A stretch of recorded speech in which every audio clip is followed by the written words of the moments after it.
지금 MZ세대가 목공 장갑을 끼고 현장으로 들어가는 순간 QLD TQQQ 투자자는 오히려 더 냉정해져야 합니다.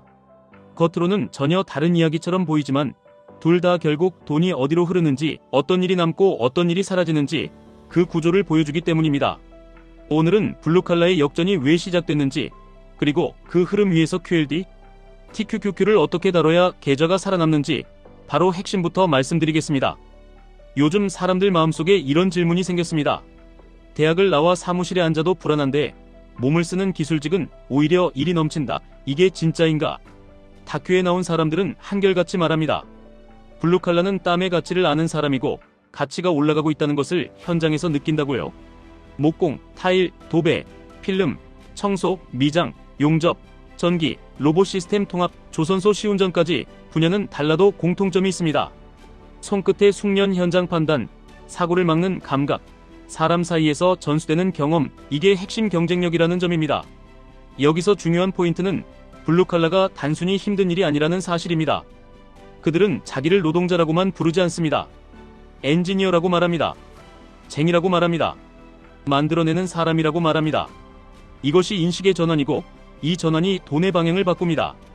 예전에는 공부를 잘하면 사무직, 성적이 낮으면 기술직이라는 고정관념이 있었지만 다큐는 반대로 가는 장면을 보여줍니다. 특성화고에 성적 좋은 학생들이 몰리고 자격증을 먼저 따고 빨리 현장에 들어가 경력을 쌓고 그 경력으로 평생 일을 하겠다는 전략을 택합니다. 왜 이런 선택이 늘었을까요? 이유는 감성만이 아니라 계산입니다. 첫째, 고령화와 저출산으로 생산 가능 인구가 줄고 있습니다. 사람이 줄면 현장을 버티는 사람이 희소해지고 희소해지면 몸값이 오릅니다. 둘째, 인공지능이 사무와 관리 업무를 빠르게 잠식하고 있습니다. 자료 정리, 보고서, 반복 업무, 고객 응대의 많은 부분이 자동화될수록 사무직의 안정감이 무너집니다.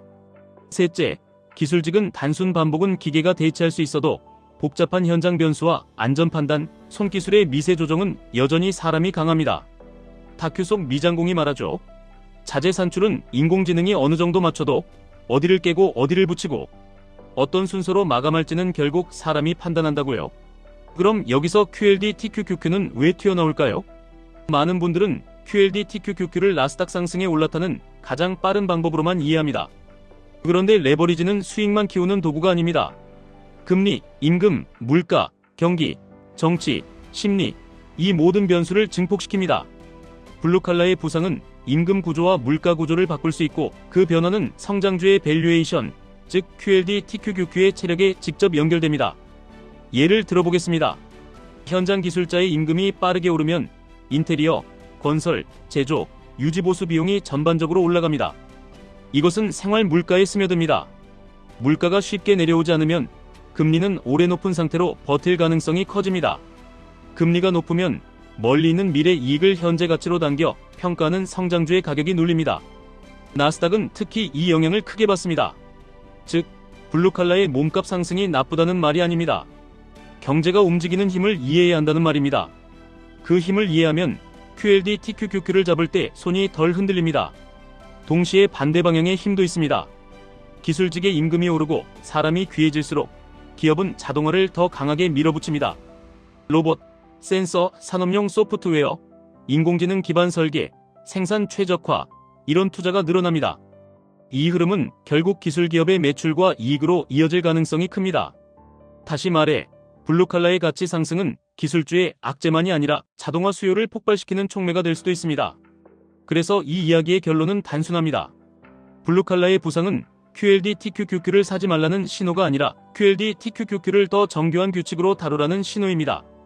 다큐 속 청소회사 창업자의 말이 인상적입니다.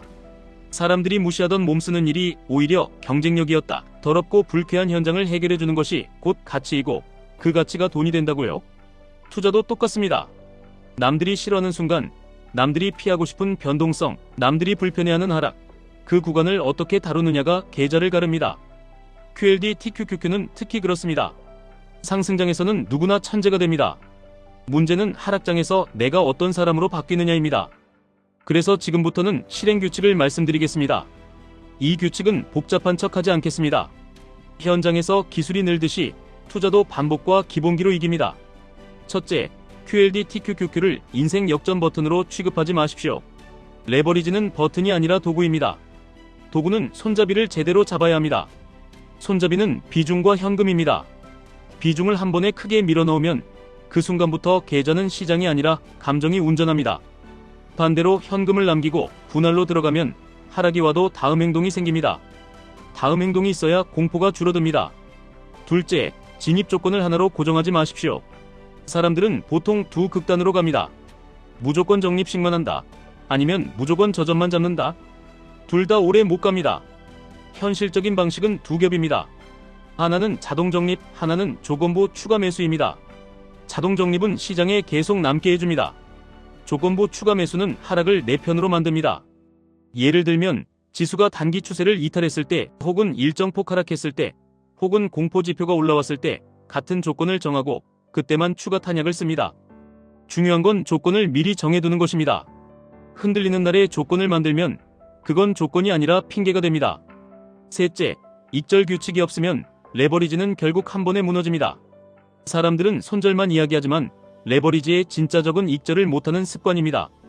상승장에 취해 비중이 점점 커지고 계좌가 한쪽으로 기울고 그러다 한 번에 급락이 모든 걸 되돌립니다. 그래서 전고점 근처 혹은 과열 구간 혹은 내 계좌에서 특정 비중을 넘어섰을 때 일부를 반드시 덜어내는 규칙이 필요합니다. 덜어낸 돈의 일부는 현금으로 남기고 일부는 변동성이 낮은 자산으로 옮기는 식으로 계좌의 균형추를 만들어야 합니다. 현장도 안전장치가 없으면 사고가 나듯이 투자도 안전장치가 없으면 언젠가 계좌가 닫힙니다. 넷째, 블루칼라 트렌드를 보면서 인플레이션과 금리 감각을 같이 보셔야 합니다. 기술직 임금이 오르고 서비스 비용이 오르고 유지보수 비용이 오르면 물가가 잘 안 내려가는 구간이 길어질 수 있습니다. 그때 시장은 금리 민감해지고 나스닥 변동성이 커집니다. 이 구간에서 QLD, TQQQ를 똑같이 다루면 체감 난이도가 급상승합니다. 그래서 이런 때는 분할 간격을 넓히고 현금 비중을 조금 더 높이고 한 번에 들어가는 액수를 줄이는 식으로 스스로 난이도를 낮추는 게 좋습니다. 투자에서 중요한 것은 맞추는 능력이 아니라 생존하는 구조입니다. 다섯째, 본업과 투자 사이의 관계를 다시 정의하셔야 합니다.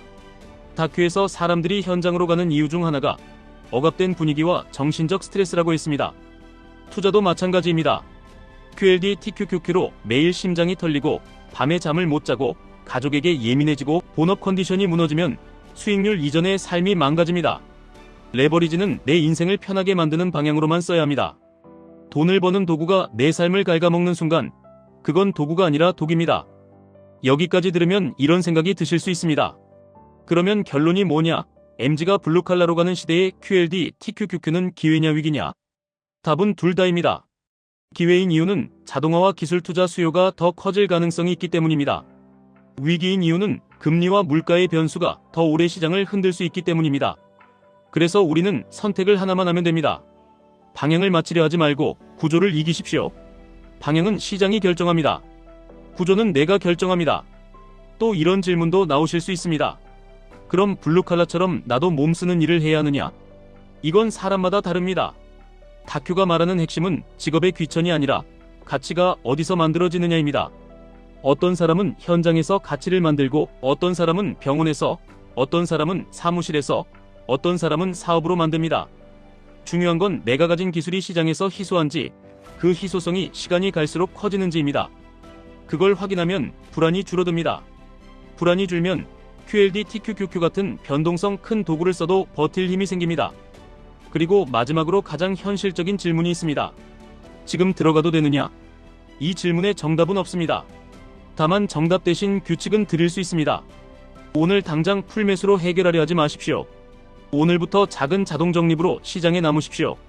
그리고 큰 하락이 왔을 때만 쓸 탄약을 남기십시오. 수익이 나서 계좌가 달아오르면 일부를 덜어내십시오. 이 네 가지만 지켜도 레버리지의 절반은 이깁니다. 블루칼라의 역전은 낭만이 아니라 구조 변화입니다. 손해 가치는 다시 올라가고 있습니다. 그 위에서 기술은 더 빠르게 진화합니다. 이 두 흐름이 부딪히는 자리에서 돈은 움직이고 투자자는 흔들립니다. 흔들리지 않으려면 더 많은 정보가 아니라 더 단순한 규칙이 필요합니다. 현장 기술자가 기본기를 수천 번 반복해 손끝을 만든 것처럼 투자자도 규칙을 수천 번 지켜 계좌의 근육을 만들어야 합니다. 지금까지 1분 투자 하이젠버그였습니다.